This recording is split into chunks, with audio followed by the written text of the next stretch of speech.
1947 ਤੋਂ ਪਹਿਲਾਂ ਤੇ 2020 ਤੱਕ ਇਹ ਰਹੀ ਹੈ। ਇਹ ਨਿਸ਼ਾਨ ਸੀ ਹਿੰਦੂ ਸਿੱਖਾਂ ਦਾ ਨਿਸ਼ਾਨ।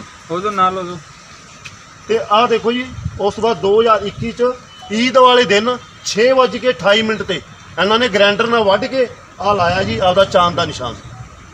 2 ਸਾਲ ਹੋ ਗਏ ਮੈਨੂੰ, ਪੂਰੇ 2 ਸਾਲ ਲੜਦੇ ਨੂੰ, ਲੇਕਿਨ ਇਹ ਰਾਹ ਨਹੀਂ ਆਉਣ ਦਿੰਦੇ ਪਏ। ਸਰਕਾਰਾਂ ਨਕੰਮੀਆਂ ਹੋ ਚੁੱਕੀਆਂ। ਸਾਡੇ ਮੁਹੱਲਾ ਨਿਵਾਸੀ, ਪੂਰਾ ਮੁਹੱਲਾ ਨਿਵਾਸੀ, ਗੁੱਜਰਾਂਵਾਲਾ ਮੁਹੱਲਾ ਪੂਰਾ ਆਇਆ ਹੋਇਆ। ਅਸੀਂ ਦੁਖੀ ਹਾਂ ਔਰ ਸਾਨੂੰ ਫਿਰ ਟਾਈਮ ਦਿੱਤਾ ਗਿਆ 9 ਤਰੀਕ ਦਾ। ਹੁਣ ਅਸੀਂ 9 ਤਰੀਕ ਤੋਂ ਬਾਅਦ, ਔਰ ਸਾਡਾ ਜਿਹੜਾ ਮੁਹੱਲੇ ਦਾ, ਗੁੱਜਰਾਂ ਵਾਲੇ ਮੁਹੱਲੇ ਦਾ MC ਹੈ, ਉਹ ਵੀ ਸਾਡਾ ਸਾਥ ਨਹੀਂ ਦਿੰਦਾ। ਰਵਿੰਦਰ ਜੀ ਐਡਵੋਕੇਟ ਹੈਗੇ ਨੇ, ਉਹ ਵੀ ਸਾਡਾ ਸਾਥ ਨਹੀਂ ਦਿੰਦੇ। ਕਿਹੜੇ ਪਾਰਟੀ ਦਾ ਹੈ? ਉਹ ਆਮ ਪਾਰਟੀ ਦਾ ਜੀ। ਇੱਕੋ MC ਜਿੱਤਿਆ। ਹਾਂਜੀ, ਇੱਕੋ ਹੀ MC ਜਿੱਤਿਆ ਸੀ। ਉਹ ਨਾਲੇ ਜਿਤਾਇਆ ਵੀ ਅਸੀਂ ਸੀ, ਕਹਿ ਕੇ ਜਿਤਾਇਆ ਸੀਗਾ, ਲੇਕਿਨ ਉਹ ਵੀ ਸਾਡਾ ਸਾਥ ਨਹੀਂ ਦਿੰਦਾ। ਇਹ ਸਰਾਂ ਹੁੰਦੀ ਸੀ, ਅੱਜ ਉਹਨੂੰ ਮਸਜਿਦ ਤਿਆਰ ਕਰ। ਅੱਜ ਅਸੀਂ ਪੁਰਾਣੇ ਰਾਜਪੁਰੇ ਵਿੱਚ ਗੁਜਰਾਂਵਾਲਾ ਮਹੱਲਾ ਹੈ, ਉੱਥੇ ਇੱਕ ਸਰਾਂ ਸੀਗੀ। ਜਦੋਂ ਦੇਸ਼ ਦਾ ਬਟਵਾਰਾ ਨਹੀਂ ਹੋਇਆ ਸੀ ਤਾਂ ਸਰਾਂ ਦੇ ਵਿੱਚ ਆ ਕੇ ਮੁਸਾਫਿਰ ਰੁਕਦੇ ਸੀਗੇ, ਤਾਂ ਉੱਥੇ ਕੁਝ ਸ਼ਰਾਰਤੀ ਤੱਤਵਾਂ ਨੇ ਉੱਥੇ ਆਣਾ ਜਾਣਾ ਸ਼ੁਰੂ ਕਰ ਦਿੱਤਾ ਤੇ ਉਸ ਜਗ੍ਹਾ ਤੇ ਕਬਜ਼ਾ ਕਰ ਲਿਆ। ਤੇ SDM ਸਾਹਿਬ ਨੂੰ ਅੱਜ ਮਿਲੇ ਸੀ। ਪਹਿਲਾਂ ਕੋਰਟ ਵਿੱਚ ਵੀ ਉਹਨਾਂ ਨੇ ਕੇਸ ਕੀਤਾ ਸੀ ਵੀ ਇਹ ਮਸਜਿਦ ਹੈ। ਕੋਰਟ ਨੇ ਉਹ ਖਾਰਿਜ ਕਰ ਦਿੱਤਾ ਕਿ ਇਹ ਮਸਜਿਦ ਨਹੀਂ ਹੈ। ਅੱਜ SDM ਸਾਹਿਬ ਨੇ ਬੁਲਾਇਆ ਸੀ ਤੇ SDM ਸਾਹਿਬ ਨੂੰ ਪ੍ਰੂਫ ਕਰਨ ਲੱਗੇ ਵੀ ਇੱਥੇ ਨਮਾਜ਼ ਹੁੰਦੀ ਹੈ, ਮਸਜਿਦ ਹੈ, ਪਰ ਉਹ ਪ੍ਰੂਫ ਨਹੀਂ ਕਰ ਪਾਏ। ਤੇ ਉੱਥੇ ਮਾਹੌਲ ਜਿਹੜਾ ਬਹੁਤ ਤਣਾਅਪੂਰਨ ਹੈ। ਉੱਥੇ ਆਮ ਲੋਕ ਜਿਹੜੇ ਲੇਡੀਜ਼ ਹੈ, ਉਹਨਾਂ ਨੂੰ ਸ਼ਾਮ ਨੂੰ ਲੰਘਣਾ ਵੀ ਮੁਸ਼ਕਿਲ ਹੋ ਜਾਂਦਾ ਹੈ। ਇਸ ਕਰਕੇ SDM ਸਾਹਿਬ ਨੂੰ ਮਿਲਣ ਆਏ ਸੀ। ਤੇ ਅੱਜ ਤੁਸੀਂ SDM ਸਾਹਿਬ ਨੂੰ ਮਿਲਣ ਆਏ ਹੋ ਔਰ ਦੂਜੀ ਪਾਰਟੀ ਵੀ ਤੁਹਾਡੇ ਨਾਲ ਬੈਠੀ ਸੀ, ਕੀ ਗੱਲਬਾਤ ਹੋਈ ਉਸ ਬਾਰੇ? ਉਹਨਾਂ ਨੇ ਉਹਨਾਂ ਨੂੰ ਪੁੱਛਿਆ ਤੁਹਾਡਾ ਕੋਈ ਪ੍ਰੂਫ ਹੈ ਇਸ ਚੀਜ਼ ਦਾ ਕਿ ਮਸਜਿਦ ਸੀ? ਉਹ ਪ੍ਰੂਫ ਨਹੀਂ ਦਿਖਾ ਪਾਏ। ਉਹਨਾਂ ਨੇ ਕਿਹਾ ਇਹ ਵਕਫ ਬੋਰਡ ਦਿਖਾਏਗਾ। ਤੇ SDM ਸਾਹਿਬ ਨੇ ਕੀ ਆਸ਼ਵਾਸਨ ਦਿੱਤਾ ਫਿਰ ਇਸ ਦੇ? SDM ਸਾਹਿਬ ਨੇ ਕਿਹਾ ਮੈਂ ਇਹਦਾ ਅਧਿਐਨ ਕਰਾਂਗਾ।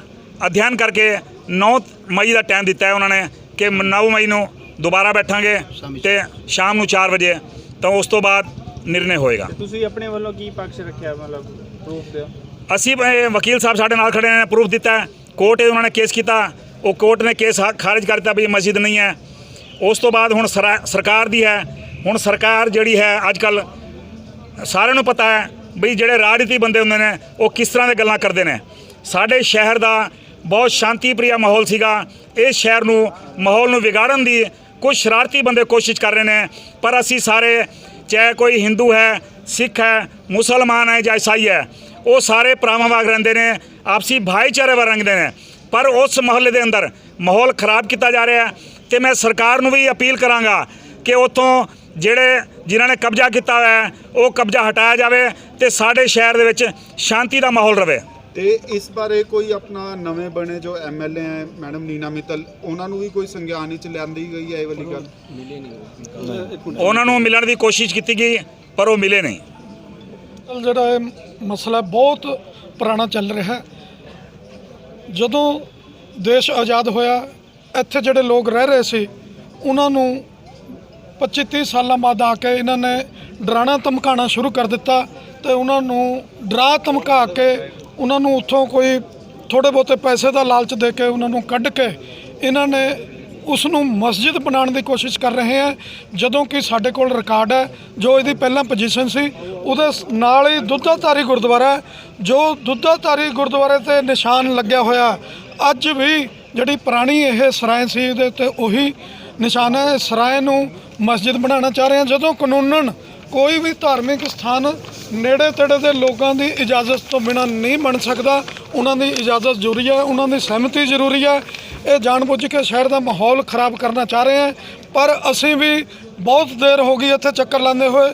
ਜੇ ਜਲਦੀ ਕੋਈ ਸਰਕਾਰ ਜਾਂ ਪ੍ਰਸ਼ਾਸਨ ਨਿਰਣਾ ਨਹੀਂ ਲੈਂਦਾ ਤਾਂ ਫਿਰ ਅਸੀਂ ਆਪਣੇ ਹਿਸਾਬ ਨਾਲ ਦੇਖਾਂਗੇ। ਅਸੀਂ ਗੁੰਡਾਗਰਦੀ ਨਹੀਂ ਹੋਣ ਦੇਣੀ ਕਿਸੇ ਨੂੰ। ਅਸੀਂ ਆਪ ਦੇ ਮਹੱਲੇ 'ਚ ਜਿੱਥੇ ਹਿੰਦੂ ਸਿੱਖ ਰਹਿੰਦੇ ਆ, ਅਸੀਂ ਦੂਸਰੇ ਧਰਮ ਦੀ ਅਜ਼ਾਨ ਨਹੀਂ ਸੁਣਾਂਗੇ। ਜਿਹੜੀ ਇੱਕ ਗਾਲ ਹੈ ਸਾਡੇ ਧਰਮ ਵਾਸਤੇ ਜੋ ਉਹ ਬੋਲਦੇ ਆ ਉੱਥੇ, ਉਹ ਕਹਿੰਦੇ ਵੀ ਸਾਡਾ ਹੀ ਧਰਮ ਹੈ, ਸਭ ਤੋਂ ਵੱਡਾ ਧਰਮ ਹੈ, ਕਿਸੇ ਦਾ ਕੋਈ ਧਰਮ ਨਹੀਂ। ਤੇ ਉਹਨਾਂ ਦੀ ਜੋ ਵੀ ਉਹਦੇ ਅੰਦਰ ਉਹ ਬੋਲਿਆ ਜਾਂਦਾ ਉਹ ਸਾਡੇ ਧਰਮ ਦੇ ਖਿਲਾਫ ਹੈ। ਕਾਫਿਰ ਜਿੱਥੇ ਮਿਲਦਾ ਉਸ ਨੂੰ ਝਟਕਾ ਦਿਓ, ਉਸ ਨੂੰ ਮਾਰ ਦਿਓ। ਇਹ ਚੀਜ਼ਾਂ ਅਸੀਂ ਬਰਦਾਸ਼ਤ ਨਹੀਂ ਕਰਾਂਗੇ, ਨਾ ਅਸੀਂ ਕਿਸੇ ਨੂੰ ਉੱਥੇ ਨਮਾਜ਼ ਪੜ੍ਹਨ ਦੇਵਾਂਗੇ। ਅਸੀਂ ਪਹਿਲਾਂ ਤਾਂ ਕਾਨੂੰਨਨ ਤੌਰ ਤੇ ਅਸੀਂ ਸਰਕਾਰ ਨੂੰ ਵੀ ਰਿਕੁਐਸਟ ਕਰਦੇ ਹਾਂ ਵੀ ਇਹਨੂੰ ਜਲਦ ਤੋਂ ਜਲਦ ਮਸਲੇ ਨੂੰ ਹੱਲ ਕਰੋ। ਉੱਥੋਂ ਉਹ ਜਿਹੜੇ ਲੋਕ ਆ ਕੇ ਮਾਹੌਲ ਖਰਾਬ ਕਰਨਾ ਚਾਹੁੰਦੇ ਆ ਉਹਨਾਂ ਦੇ ਖਿਲਾਫ ਕਾਰਵਾਈ ਹੋਣੀ ਚਾਹੀਦੀ ਹੈ। ਜੀ ਜਿਸ ਤਰ੍ਹਾਂ ਕਿ ਐਸਡੀਐਮ ਸਾਹਿਬ ਨੇ 9 ਤਰੀਕ ਤੱਕ ਦਾ ਸਮੇਂ ਦਿੱਤਾ ਹੈ, 9 ਮਈ ਤੱਕ ਦਾ, ਅਗਰ 9 ਮਈ ਤੱਕ ਅਗਰ ਕੁਝ ਨਹੀਂ ਹੁੰਦਾ ਤਾਂ ਤੁਹਾਡੀ ਅੱਗੇ ਦੀ ਕਾਰਵਾਈ ਕੀ ਰਹੇਗੀ? ਅੱਗੇ ਤਾਂ ਟਕਰਾਅ ਵਾਲੀ ਉਹ ਨੀਤੀ ਹੋਣੀ ਆ, ਕਿਉਂਕਿ ਜਿਹਦੇ ਜ਼ਿੰਮੇਵਾਰ ਪ੍ਰਸ਼ਾਸਨ ਹੋਊਗਾ। ਜੇ ਇਹਦਾ ਸਹੀ ਤਰੀਕੇ ਸਿਰ ਕੋਈ ਨਿਪਟਾਰਾ ਨਹੀਂ ਹੁੰਦਾ, ਲੋਕ ਬਹੁਤ, ਮੈਂ ਤਾਂ ਕਹਿ ਰਿਹਾ ਵੀ ਅੱਜ ਜਿਹੜੇ ਲੇਡੀਜ਼ ਵੀ ਖੜੀਆਂ ਉਹ ਬਹੁਤ ਦੁਖੀ ਮਨ ਨਾਲ ਇੱਥੇ ਖੜੀਆਂ। ਬਹੁਤ ਲੋਕ ਇੱਕ ਯਾਨੀ ਕਿ ਸਬਰ ਦਾ ਬੰਧ ਟੁੱਟ ਚੁੱਕਿਆ। ਉਹਦੇ ਇਸ ਤੋਂ ਬਾਅਦ ਤਾਂ ਜੋ ਹੋਣਾ ਉਹ ਪਰਮਾਤਮਾ ਜਾਣਦਾ, ਪਰ ਸਰਕਾਰ ਨੂੰ ਚਾਹੀਦਾ, ਪ੍ਰਸ਼ਾਸਨ ਨੂੰ ਚਾਹੀਦਾ ਮਾਹੌਲ ਨਾ ਖਰਾਬ ਹੋਵੇ ਸ਼ਹਿਰ ਦਾ, ਤੇ ਇਸ ਕਰਕੇ ਇਹਨਾਂ ਦਾ ਜਿਹੜਾ ਨਿਪਟਾਰਾ ਕਰ ਦੇਣਾ ਚਾਹੀਦਾ। क्या ਤੁਹਾਨੂੰ ਕੀ ਲੱਗਦਾ ਵੀ ਪੰਜਾਬ ਦਾ ਮਾਹੌਲ ਇਹ ਖਰਾਬ ਕਰਨ ਦੀ ਸਾਜ਼ਿਸ਼ ਰਚੀ ਜਾ ਰਹੀ ਹੈ?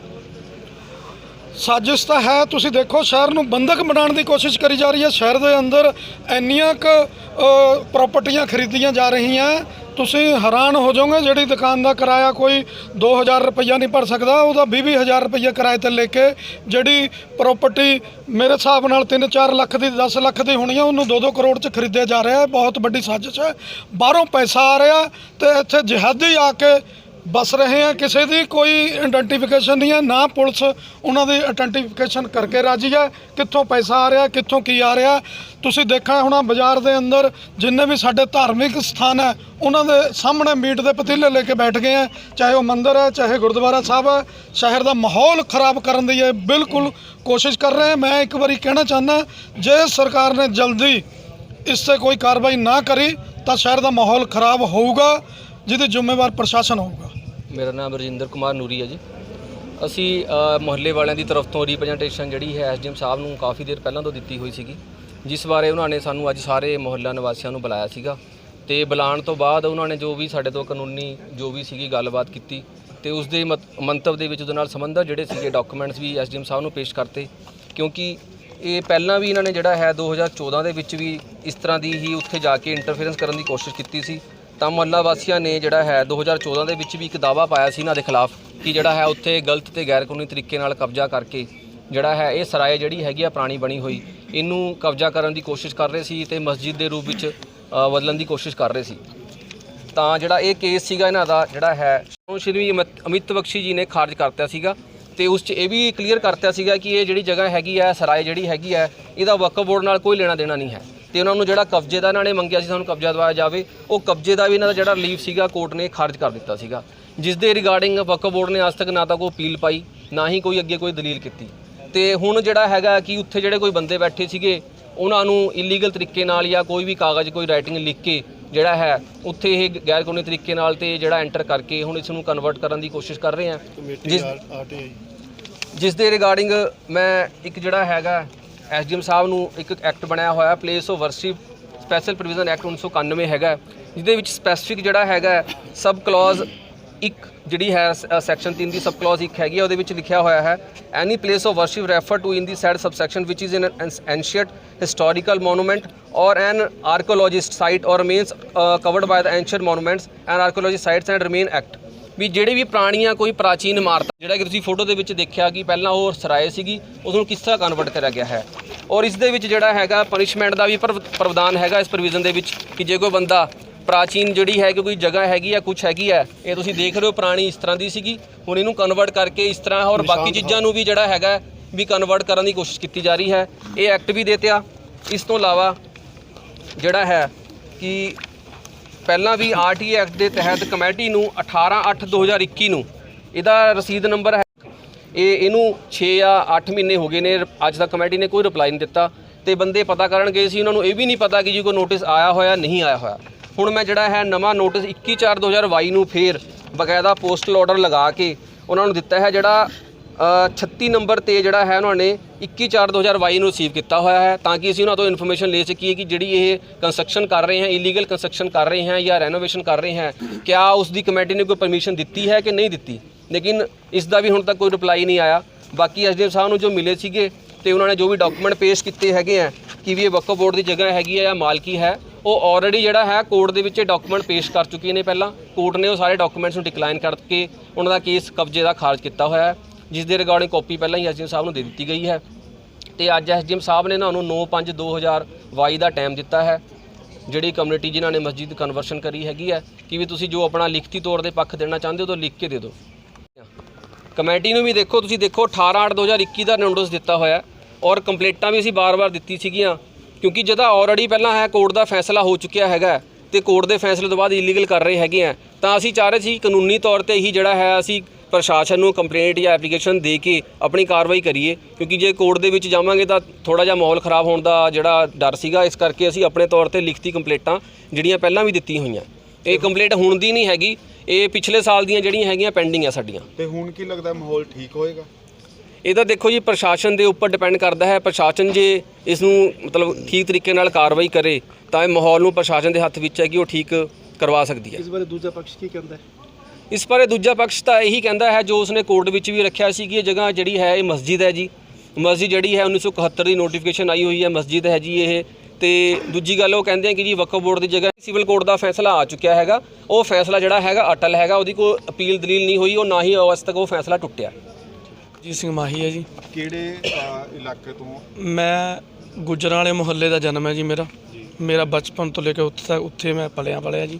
ਸਰ ਅੱਜ ਦਾ ਜਿਹੜਾ ਇਹ ਕਹਿਣਾ ਚਾਹੁੰਦਾ ਕਿ ਮੈਂ ਜਦੋਂ ਦੀ ਆਪਣੀ ਹੋਸ਼ ਸੰਭਾਲੀ ਹੈ ਆਪਣੇ ਵੱਡਿਆਂ ਤੋਂ ਸੁਣਦਾ ਆ ਰਿਹਾ ਕਿ ਪਾਕਿਸਤਾਨ ਦਾ ਜਦੋਂ ਬਟਵਾਰਾ ਹੋਇਆ ਉਸ ਤੋਂ ਪਹਿਲਾਂ ਦੀ ਇਹ ਜਗ੍ਹਾ ਜਿਹੜੀ ਹੈ ਬਣੀ ਹੋਈ ਹੈ, ਇਹ ਇੱਕ ਸਰਾਂ ਸੀਗੀ ਔਰ ਇਹ ਕੋਈ ਮੁਸਲਿਮ ਲੋਕਾਂ ਦੀ ਸਰਾਂ ਨਹੀਂ ਸੀਗੀ, ਇਹ ਯਾਤਰੂਆਂ ਵਾਸਤੇ ਬਣੀ ਹੋਈ ਸੀਗੀ।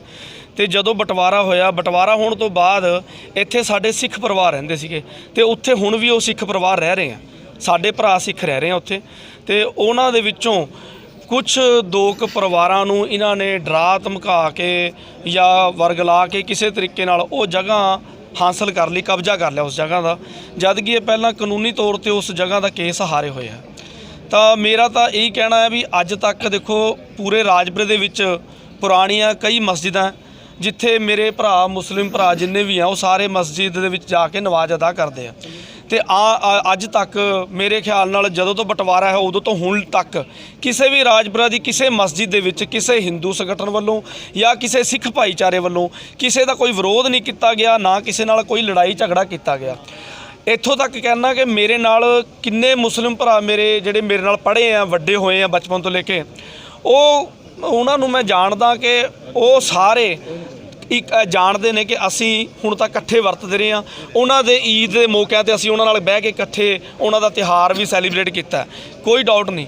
ਪਰ ਮੈਨੂੰ ਲੱਗਦਾ ਕਿ ਕਿਤੇ ਨਾ ਕਿਤੇ ਇਸ ਦੇ ਪਿੱਛੇ ਕੁਝ ਵੱਡੀਆਂ ਤਾਕਤਾਂ ਕੰਮ ਕਰ ਰਹੀਆਂ, ਜਿਹੜੀਆਂ ਕਿ ਕੁਝ ਸ਼ਰਾਰਤੀ ਅਨਸਰਾਂ ਨੂੰ ਅੱਗੇ ਲਗਾ ਕੇ ਔਰ ਇੱਥੇ ਦੇ ਜਿਹੜੇ ਲੋਕਲ ਬੜੇ ਸਾਲਾਂ ਤੋਂ ਜਿਹੜੇ ਆਜ਼ਾਦੀ ਤੋਂ ਬਾਅਦ ਪਾਕਿਸਤਾਨ ਨਹੀਂ ਗਏ ਮੁਸਲਿਮ ਭਾਈਚਾਰੇ ਦੇ ਲੋਕ, ਉਹ ਸਾਡੇ ਨਾਲ ਬੜੇ ਪਿਆਰ ਨਾਲ ਰਹਿੰਦੇ ਆ ਰਹੇ ਆ, ਉਹਨਾਂ ਨੂੰ ਵਰਗਲਾ ਕੇ ਆਪਣੇ ਨਾਲ ਲਗਾ ਕੇ ਉਹਨਾਂ ਨੂੰ ਅੱਗੇ ਕਰਕੇ ਉਹਨਾਂ ਦੇ ਪਿੱਛੇ ਵੱਡੀਆਂ ਤਾਕਤਾਂ ਕੰਮ ਕਰ ਰਹੀਆਂ।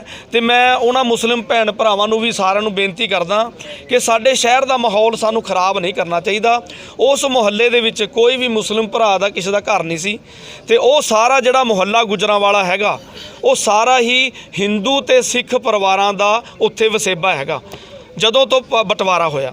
ਤੇ ਮੈਂ ਚਾਹੁੰਦਾ ਹੁਣ ਉੱਥੇ ਕੌਣ ਰਹਿ ਰਿਹਾ? ਹੁਣ ਸਰ ਹੁਣ ਵੀ ਉੱਥੇ ਹਿੰਦੂ ਤੇ ਸਿੱਖ ਪਰਿਵਾਰ ਹੀ ਰਹਿ ਰਹੇ ਆ, ਮੁਸਲਿਮ ਸਿੱਖ ਪਰਿਵਾਰ ਹੀ ਰਹਿ ਰਹੇ ਆ ਉੱਥੇ। ਜਿਹੜਾ ਦੋ ਜਗ੍ਹਾ ਲਿੱਤੀਆਂ, ਜਿਹੜੇ ਦੋ ਜਗ੍ਹਾ ਉੱਥੇ ਜਿੱਥੇ ਆ ਤੁਹਾਨੂੰ ਦਿਖਾਈ ਆ ਫੋਟੋ ਜਿਹੜੀ ਜਿਹਨੂੰ ਇਹ ਮਸਜਿਦ ਕਹਿ ਰਹੇ ਆ ਜਾਂ ਮਸਜਿਦ ਦਾ ਰੂਪ ਦੇਤਾ, ਉਹ ਜਗ੍ਹਾ ਦੇ ਵਿੱਚ ਦੋ ਪਰਿਵਾਰ ਰਹਿੰਦੇ ਸੀਗੇ। ਉਹਨਾਂ ਦੋਨਾਂ ਪਰਿਵਾਰਾਂ ਤੋਂ ਇਹਨਾਂ ਨੇ ਪੈਸੇ ਦੇ ਕੇ ਲਾਲਚ ਦੇ ਕੇ ਕਬਜ਼ੇ ਨਾਲ ਜਗ੍ਹਾ ਲੈ ਲਈ ਹੈ, ਡਰਾਇਆ ਧਮਕਾਇਆ ਵੀ ਆ। ਉਹ ਬਾਅਦ ਦੀਆਂ ਗੱਲਾਂ ਨਹੀਂ ਅਸੀਂ ਕੁਝ ਕਹਿਣਾ ਚਾਹੁੰਦੇ ਇਹਦੇ ਬਾਰੇ, ਪਰ ਮੈਂ ਮੁਸਲਿਮ ਭੈਣ ਭਰਾਵਾਂ ਨੂੰ ਵੀ ਸਾਰਿਆਂ ਨੂੰ ਬੇਨਤੀ ਕਰਨਾ ਚਾਹੁੰਦਾ, ਇਹ ਸਾਡੇ ਮਾਹੌਲ ਨੂੰ ਖਰਾਬ ਕਰ ਰਹੇ ਹੋ ਔਰ ਆਉਣ ਵਾਲੇ ਸਮੇਂ 'ਚ ਜਦੋਂ ਇਸ ਚੀਜ਼ ਦਾ ਕੋਈ ਜ਼ਿਆਦਾ ਵੱਡਾ ਟਕਰਾਅ ਹੋਇਆ ਤਾਂ ਫਿਰ ਲੋਕ ਇਹ ਕਹਿਣਗੇ ਕਿ ਹਿੰਦੂਆਂ ਨੇ ਜਾਂ ਸਿੱਖਾਂ ਨੇ ਮੁਸਲਮਾਨਾਂ ਨਾਲ ਧੱਕਾ ਕੀਤਾ, ਸਾਡੇ ਨਾਲ ਗਲਤ ਹੋਇਆ। ਪਰ ਇਹਨਾਂ ਨੂੰ ਸੋਚਣਾ ਚਾਹੀਦਾ ਕਿ ਅਸੀਂ ਆਪਣੇ ਪਿਆਰ ਨੂੰ ਸੇ ਭਾਈਚਾਰੇ ਨੂੰ ਅਸੀਂ ਆਪ ਖਰਾਬ ਕਰ ਰਹੇ ਹਾਂ ਔਰ ਕਿਸੇ ਪੁਰਾਣੀਆਂ ਤਾਕਤ ਪਿੱਛੇ ਜਿਹੜੀਆਂ ਤਾਕਤਾਂ ਨੇ ਉਹਨਾਂ ਦਾ ਕੁਝ ਨਹੀਂ ਜਾਣਾ। ਇਸ ਕਰਕੇ ਮੈਂ ਬੇਨਤੀ ਕਰਦਾ ਕਿ ਮਾਹੌਲ ਨੂੰ ਜਿਹੜਾ ਸਹੀ ਰੱਖਿਆ ਜਾਵੇ ਔਰ ਜਿਵੇਂ ਹੈ ਉਹਨੂੰ ਜਗ੍ਹਾ ਨੂੰ ਉਸੇ ਤਰ੍ਹਾਂ ਛੱਡ ਦਿੱਤਾ ਜਾਵੇ। ਇਹ ਉਹਨਾਂ ਵਾਸਤੇ ਔਰ ਸਾਡੇ ਸਾਰਿਆਂ ਵਾਸਤੇ ਬਹੁਤ ਚੰਗਾ ਮੈਸੇਜ ਹੋਏਗਾ ਔਰ ਚੰਗਾ ਕੰਮ ਹੋਏਗਾ। ਸਰ ਅੱਜ ਇਹ ਦੋ ਪਕਸ਼ ਆਏ ਸੀ ਤੁਹਾਡੇ ਕੋਲ ਇੱਥੇ, ਇਹਨਾਂ ਦਾ ਕੀ ਮਸਲਾ ਸੀਗਾ? ਗੁਜਰਾਂਵਾਲਾ ਮੁਹੱਲਾ ਰਾਜਪੁਰਾ ਵਿਖੇ ਇੱਕ ਮਸਜਿਦ ਬਣੀ ਹੋਈ ਹੈ ਮੁਹੱਲਾ ਨਿਵਾਸੀਆਂ ਨੂੰ ਇਤਰਾਜ਼ ਹੈ ਕਿ ਉੱਥੇ ਅਣਪਛਾਤੇ ਜਿਹੜੇ ਹੈ ਉਹ ਮੁਹੰਮਦਨ ਲੋਕ ਜਿਹੜੇ ਉੱਥੇ ਆਉਂਦੇ ਆ ਤੇ ਉਹ ਕਾਫੀ ਪਰੇਸ਼ਾਨ ਨੇ। ਇਸ ਕਾਰਨ ਦੋਨੋਂ ਧਿਰਾਂ ਜਿਹੜੀਆਂ ਆਈਆਂ ਹੋਈਆਂ ਸੀ ਤੇ ਮਸਜਿਦ ਦੇ ਵਿੱਚ ਜਿਹੜੇ ਇਸ ਟਾਈਮ ਲੋਕ ਮੌਜੂਦ ਨੇ ਉਹਨਾਂ ਨੂੰ ਕਿਹਾ ਕਿ ਉਹ ਆਪਣੇ ਮਾਲਕੀ ਦੇ ਸਬੂਤ ਜਾਂ ਜੋ ਕਿਸ ਤਰ੍ਹਾਂ ਉਹਨੇ ਉੱਥੇ ਮਸਜਿਦ ਬਣਾਈ ਹੈ ਇਸ ਸੰਬੰਧ ਵਿੱਚ ਉਹਨਾਂ ਨੂੰ ਦਸਤਾਵੇਜ਼ ਲਿਆਉਣ ਲਈ ਕਿਹਾ ਤੇ ਜਿਹੜੀ ਮੁਹੱਲਾ ਨਿਵਾਸੀਆਂ ਦੀ ਸ਼ਿਕਾਇਤ ਸੀਗੀ ਉਹਦੀ ਇੱਕ ਕਾਪੀ ਜਿਹੜੀ ਹੈਗੀ ਉਹ ਜਿਹੜੇ ਹੈਗੇ ਮੁਸਲਮਾਨ ਭਾਈਚਾਰਾ ਵਿੱਚ ਜਿਹੜੇ ਸੀਗੇ ਉਹਨਾਂ ਨੂੰ ਇੱਕ ਉਪਲਬਧ ਕਰਾਈ ਗਈ ਹੈ ਤਾਂ ਜੋ ਉਹ ਆਪਣਾ ਪੱਖ ਪੇਸ਼ ਕਰ ਸਕਣ। ਸਾਰੇ ਜਿਹੜੇ ਪਹਿਲੇ ਦੱਸ ਰਹੇ ਆ ਵੀ ਦੇਸ਼ ਆਜ਼ਾਦੀ ਤੋਂ ਬਾਅਦ ਉੱਥੇ ਇੱਕ ਸਰਾਂ ਬਣੀ ਹੋਈ ਸੀ, ਇਹਨਾਂ ਨੇ ਕਿਸੇ ਨੂੰ ਲਾਲਚ ਦੇ ਕੇ ਪੈਸੇ ਦੇ ਕੇ ਜਿਹੜੀ ਇਹ ਖਾਲੀ ਕਰਾ ਕੇ ਉੱਥੇ ਮਸਜਿਦ ਬਣਾਈ ਹੈ। ਸ਼ਿਕਾਇਤ ਦੇ ਵਿੱਚ ਇਹੀ ਤੱਥ ਦਰਜ ਸੀਗਾ। ਜਦੋਂ ਤੱਕ ਅਸੀਂ ਉੱਤਰਵਾਦੀ ਧਿਰ ਨੂੰ ਨਹੀਂ ਸੁਣ ਲੈਂਦੇ ਉਹਦਾ ਪੱਖ ਨਹੀਂ ਲੈਂਦੇ ਇਹਦੇ ਬਾਰੇ ਕੋਈ ਵੀ ਜਿਹੜੀ ਟਿੱਪਣੀ ਨਹੀਂ ਹੁੰਦੀ। ਸਰ ਇਹਦੇ ਵਿੱਚ ਪਹਿਲਾਂ ਇਹ ਵੀ ਸਾਬਿਤ ਹੋਇਆ ਸੀ ਕਿ ਇਹ ਪਹਿਲੇ ਮੁਸਲਮਾਨ ਪਕਸ਼ ਜਿਹੜੇ ਸੀਗੇ ਭਾਈਚਾਰਾ ਉਹ ਪਹਿਲੇ ਇਹ ਕੇਸ ਹਾਰ ਚੁੱਕੇ ਇਸ ਜਗ੍ਹਾ ਤੇ ਦੀ। ਜਿਹੜੇ ਸ਼ਿਕਾਇਤਕਰਤਾ ਨੇ ਉਹਨਾਂ ਦੇ ਵਕੀਲ ਨੇ ਇਹ ਤੱਥ ਜਿਹੜਾ ਹੈਗਾ ਅੱਜ ਸਾਡੇ ਧਿਆਨ 'ਚ ਲਿਆਂਦਾ ਹੈ ਕਿ ਜੀ ਇਹਨਾਂ ਨੇ ਮਾਲਕੀ ਵਾਸਤੇ ਪਾਇਆ ਸੀਗਾ ਉਹ ਜਿਹੜਾ ਹੈਗਾ ਸਿਵਲ ਕੋਰਟ 'ਚ ਪਾਏ ਨੇ ਉਹਦੀ ਕਾਪੀ ਜਿਹੜੀ ਹੈਗੀ ਸਾਡੇ ਕੋਲ ਉਪਲਬਧ ਕਰਵਾਈ ਗਈ। ਸਰ ਫਿਰ ਹੁਣ ਇਹਨਾਂ ਨੂੰ ਕੀ ਫੈਸਲਾ ਰੱਖਿਆ ਇਹਨਾਂ ਵਾਸਤੇ? ਹਾਲੇ ਫੈਸਲਾ ਨਹੀਂ ਰੱਖਿਆ, ਹਾਲੇ ਅਸੀਂ ਜਿਹੜਾ ਹੈਗਾ ਮਈ 9 ਤਰੀਕ ਨੂੰ ਅਸੀਂ ਜਿਹੜੀ ਹੈਗੀ 9 ਮਈ ਨੂੰ ਅਸੀਂ ਜਿਹੜੀ ਹੈਗੀ ਇਹਦੀ ਸੁਣਵਾਈ ਰੱਖੀ। ਸਰ ਆਪਾਂ ਨੂੰ ਲੱਗਦਾ ਵੀ ਦੋਨੋਂ ਪਕਸ਼ ਮੰਨ ਜਾਣਗੇ 9 ਤਰੀਕ ਨੂੰ ਕਿ ਅੱਗੇ ਲੰਬਾ ਚੱਲੇਗਾ? ਮੰਨਣੇ ਇਸ ਤਰ੍ਹਾਂ ਕਾਗਜ਼ਾਂ ਦੇ ਆਧਾਰ 'ਤੇ ਜੋ ਹੈਗਾ ਜੋ ਡਾਕੂਮੈਂਟ ਹੈ ਦਸਤਾਵੇਜ਼ ਉਹਦੇ ਆਧਾਰ 'ਤੇ ਜਿਹੜਾ ਹੈਗਾ ਇਸ ਕੇਸ ਨੂੰ ਕਾਨੂੰਨ ਦੇ ਮੁਤਾਬਕ ਜਿਹੜਾ ਹੈਗਾ ਇਹਦਾ ਫੈਸਲਾ ਕੀਤਾ।